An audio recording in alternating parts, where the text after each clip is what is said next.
Today, we are going to learn 4 ways to help you not feel ashamed if you are gaining weight. I know this is a super sensitive subject. Every lady goes through it. We feel like such a failure if our waistline gets bigger because we're always aiming to live in smaller bodies. So it means that we must be doing something wrong. We must have not followed the right directions or the right rules because we are gaining weight or getting bigger. So I just wanted to speak to the sensitive nature of this. I know it can be truly heartbreaking. So it is my dear hope that these 4 tips can help alleviate a little bit of that heartbreak. So we're gonna start with the first one, which is gonna be surrender. I know it sounds a little counterintuitive to what we've been taught as women, to always be striving to be thinner. So if you surrender to your weight gain, what does that mean? Does that mean that you're just gonna continue to grow? Continue to get larger and larger until you're this huge fat woman? That's probably not likely, but we do have this like irrational fear that that is our destiny. If we've gained a little bit of weight, that it's just never gonna stop and that we need to do something about it. I mean, we need to get into control. So that's where diet starts tomorrow. We don't eat dinner. We limit all the sugar and fruit and carbs and whatever kind of rules and restrictions that you have in place. That's usually the first auto response is, I need to do something. I need to control this. And that's actually not what I'm recommending. What I'm recommending is a surrender, which is really just a softening. Okay, this is happening. I'm gaining a little bit of weight or a lot of weight, whatever it is, but softening into that and I'm gonna be okay. This is happening for a reason. Let me learn from it. So I wanna speak to the difference of what happens when we fall into our regular patterns of behavior, which is just that really negative downward spiral of I suck, I'm a failure, I'm worthless, why can't I lose weight? And often involves us, curled up in the fetal position, crying. It's really, really sad. That's what we tend to do.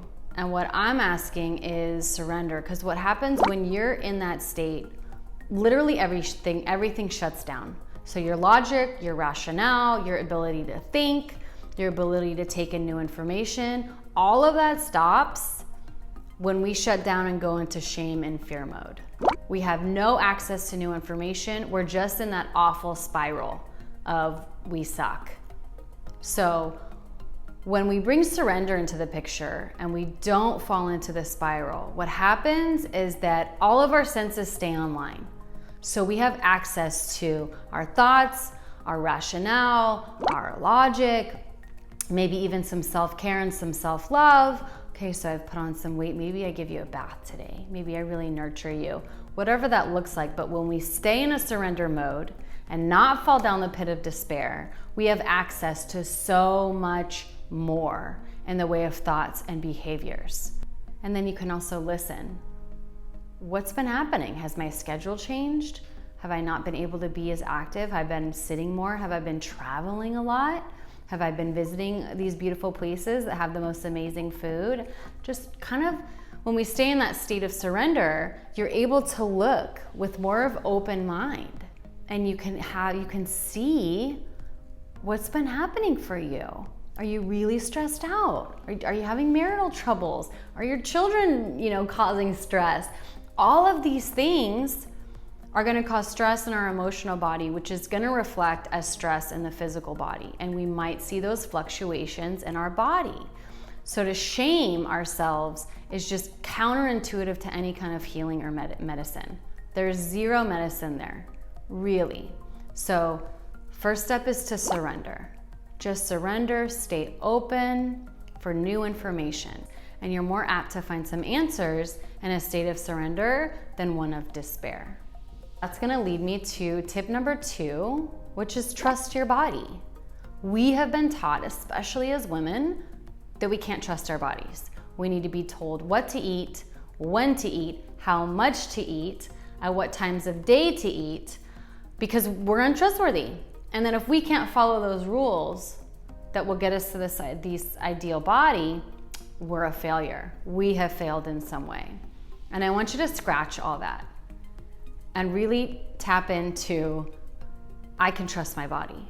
My body is this brilliant biochemical being that has grown into this being. My heart beats, my blood pumps, my food digests, and a ton of other things that are happening without my conscious knowledge.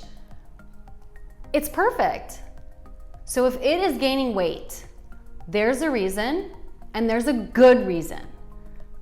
I and you may not understand that reason at the time, but we've got to trust that it's happening for a reason. We can trust our bodies, and if we are gaining weight, if we are putting weight on, the body is doing that for a reason.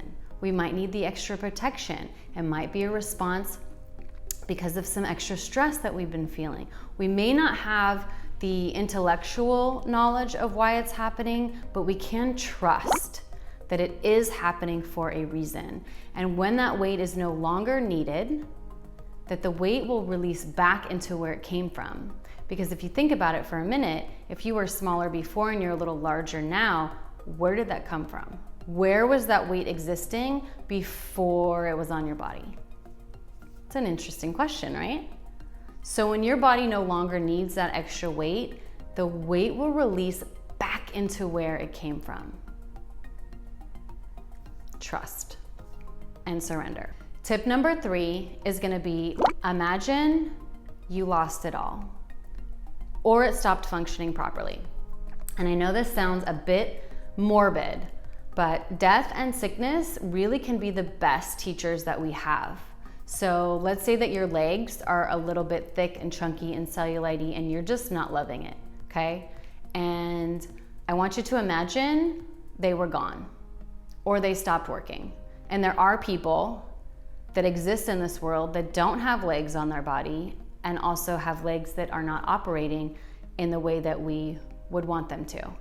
And if you can kind of just shift mindset into somebody that lives in that way, this enormous gratitude kind of grows within you. Well, my legs work. They may be a little bit larger than I'd like, but they get me around in my life and they work properly.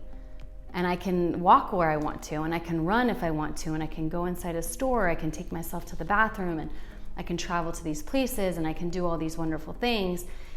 Because what happens is it's so easy for us to get distracted to think that our body is just the bane of all existence and that our life sucks because of our body.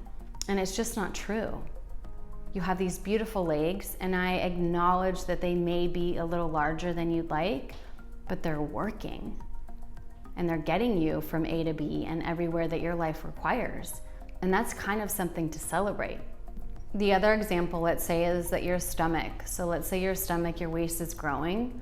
You've got some extra rolls, some thickness around the center, but everything inside is working properly. All of your inner organs are housed right there. So if they are being protected and they are operating properly, that's really a bonus. Because there's people that exist that have chronic diarrhea or intestinal issues or intense stomach pains, ulcers, you name it. There are people living with stomach issues that are debilitating, and you might not be.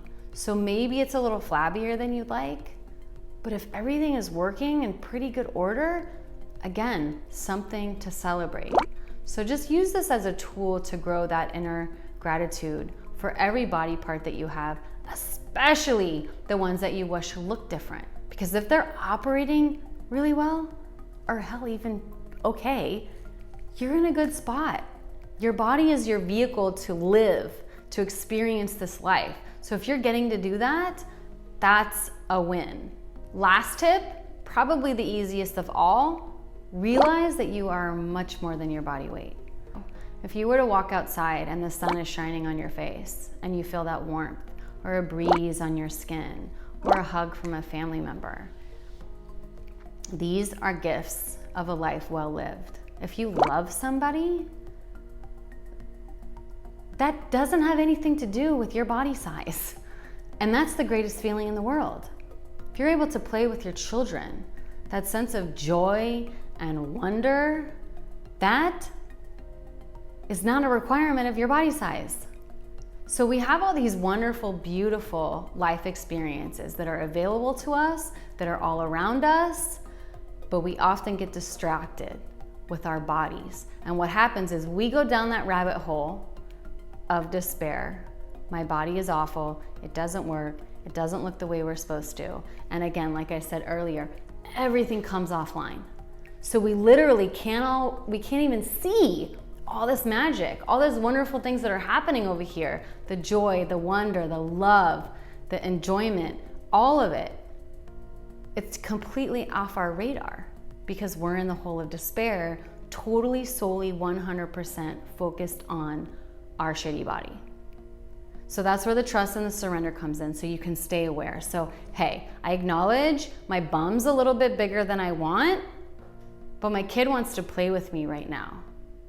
And I'm gonna do that because the size of my bum doesn't have anything to do with me and my kid having a connection right now and me experiencing like this wonderful feeling of joy and fulfillment, right? So, as I always say, it's always practice. We've lived this way for so long. We have these deep-rooted programs, and it's gonna take some time to unprogram that, to unlearn, to trust ourselves, to surrender to life, to remember who we are and what's important. So it's a daily practice.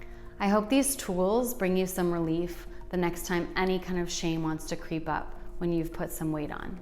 You are so much more than your weight. If you like this content, please subscribe. Hit the notification bell. Next video, we will be talking all things radical self-love. What is it? How do I apply it? What does it look like in my life? So stay tuned for that. You can follow me on Instagram at loveamityrose. Also, head on over to amityrose.co for a free 5-step guide to radical self-love. And I will see you ladies in the next one.